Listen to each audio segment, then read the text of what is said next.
నాదని ఆలకించు నిన్నే ప్రార్థిస్తున్నా. దేవుని ప్రార్థిస్తున్నా.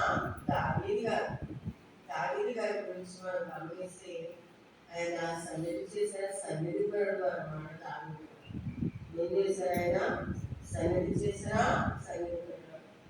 ఉదయకాలం నా కంఠస్వరం నీకు వినబడదు. ఉదయకాలం నా కంఠస్వరం నీకు వినబడదు. అంటే ఉదయాన్ని మన కంఠాన్ని ప్రభువులకు వినిపింపజేయాలంటే మరి మధ్యాహ్నంలో చాలా సౌండ్గా ఉంటాడు. మరి ఎన్నో శబ్దాలు మనకు వినబడతా ఉంటాయి.